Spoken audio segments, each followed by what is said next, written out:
ভারত সরকার এখন এলটিভি ভিসাধারীদের নাগরিকত্ব দিচ্ছে। বিশেষ করে যারা প্রতিবেশী দেশ যেমন বাংলাদেশ, পাকিস্তান, আফগানিস্তান থেকে ভারতে যেতে চাচ্ছেন, তাদের জন্য এটা বিশাল সুখবর। পুরো ভিডিওটা মনোযোগ সহকারে দেখুন, কারণ এখানে আমি সহজ ভাষায় আপনাদের বুঝাবো এলটিভি ভিসা কি, কে কে পেতে পারেন এই এলটিভি ভিসা, নাগরিকত্ব পাওয়ার ধাপগুলো কি কি, আর আপনাদের জন্য এর মানে কি হতে পারে তার বিস্তারিত। তাই ভিডিওটি না টেনে শেষ পর্যন্ত মনোযোগ সহকারে দেখার অনুরোধ রইল। ভিডিওটি শুরু করার আগে আপনারা জানেন আমরা এই চ্যানেলে প্রতিনিয়ত এরকম আপডেট ভিডিও দিয়ে থাকি। তাই আমাদের ভিডিওটিতে অবশ্যই একটি লাইক দিবেন, সাবস্ক্রাইব করতে ভুলবেন না। চলুন আমরা মূল আলোচনা করি। এলটিভি ভিসা কি?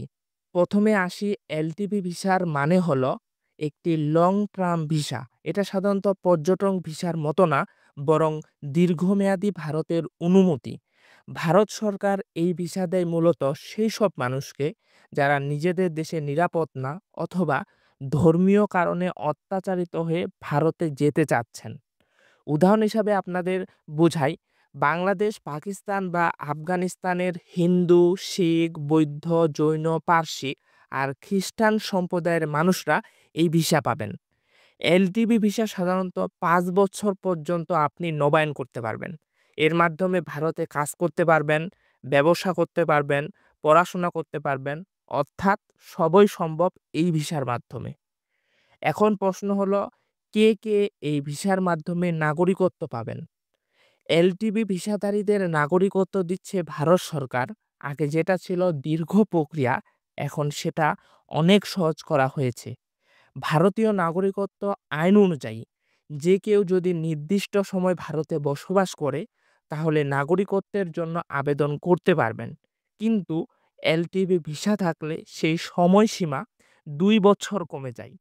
আগে যেখানে ১১ বছর অপেক্ষা করতে হতো, সেটা মাত্র এখন ২ বছর অপেক্ষা করলে ভারত সরকার নাগরিকত্ব দিয়ে দেয়। অর্থাৎ কেউ যদি এলটিভি ভিসা নিয়ে ভারতে ২ বছর থাকেন, তাহলে তিনি সরাসরি নাগরিকত্বের জন্য আবেদন করতে পারবেন। এর মধ্যে সবচেয়ে বেশি সুবিধা পাচ্ছে বাংলাদেশ, পাকিস্তান এবং আফগানিস্তান থেকে যেসব হিন্দু ভাই-বোনেরা ভারত যেতে চাচ্ছেন তারাই।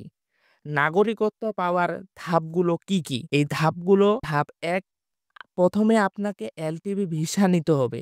যারা ইতিমধ্যে এই ভিসা নিয়েছেন তারা অনেকটাই এই প্রক্রিয়ায় এগিয়ে আছেন। ধাপ ২, এলটিভি ভিসা নিয়ে ভারতে টানা ২ বছর বসবাস করতে হবে। এ সময় আপনাকে ঠিকানা পরিবর্তন, নবায়ন সব তথ্য ভারত সরকারের কাছে জমা দিতে হবে। ধাপ ৩, ২ বছর পূর্ণ হলে আপনি ইন্ডিয়ান সিটিজেনশিপ অ্যাপ্লিকেশন ফর্ম পূরণ করতে পারবেন। এটা অনলাইনে অথবা অফলাইনে আপনি ইচ্ছামতো পূরণ করতে পারেন। ধাপ ৪, ডকুমেন্ট জমা দিতে হবে। আপনার পাসপোর্ট, জন্ম সনদ, ভিসা কপি, বসবাসের প্রমাণ, ধর্মীয় পরিচয়ের সংক্রান্ত কাগজপত্র আপনাকে ভালোভাবে জমা দিতে হবে। ধাপ ৫, সরকারি ভেরিফিকেশনের পর আপনাকে ইন্ডিয়ান সিটিজেন সার্টিফিকেট দেওয়া হবে। এই সার্টিফিকেট পেয়ে গেলেই আপনি হবেন ভারতের বৈধ নাগরিক। নাগরিকত্ব পেলে আপনি ভারতের কি কি সুবিধাগুলো পাবেন?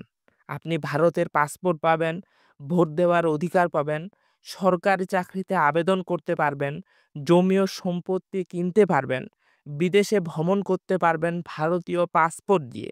সবচেয়ে বড় সুবিধা হলো আপনি আর বিদেশি হিসাবে গণ্য হবেন না, বরং হবেন ভারতের একজন পূর্ণ নাগরিক। তবে কিছু বিষয় আপনাকে মাথায় রাখতে হবে। নাগরিকত্বের আবেদন প্রক্রিয়া সময় নিতে হবে একটু আপনাকে। ভুয়া কাগজপত্র দিলে আবেদনপত্র বাতিল হবে। নাগরিকত্ব পাওয়ার পর যদি দেখা যায় মিথ্যা তথ্য দেওয়া হয়েছে তাহলে তা বাতিলও হতে পারে। অতএব যে কেউ আবেদন করলে অবশ্যই সঠিক কাগজপত্র ও বৈধ প্রমাণ দিয়ে আপনাকে আবেদন করতে হবে। আজকের ভিডিওতে আমরা দেখলাম ভারত সরকার কিভাবে এলটিভি ভিসাধারীদের নাগরিকত্ব দিচ্ছে। এটা নিঃসন্দেহে একটা বড় খবর।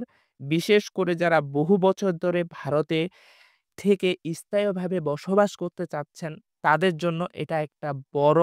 ভিডিওতে ভালো লাগলে লাইক দিন, আপনাদের প্রিয়জনদের কাছে শেয়ার করুন আর সাবস্ক্রাইব করতে ভুলবেন না। দেখা হচ্ছে পরের ভিডিওতে। এমন গুরুত্বপূর্ণ তথ্য নিয়ে। সে পর্যন্ত ভালো থাকুন, সুস্থ থাকুন।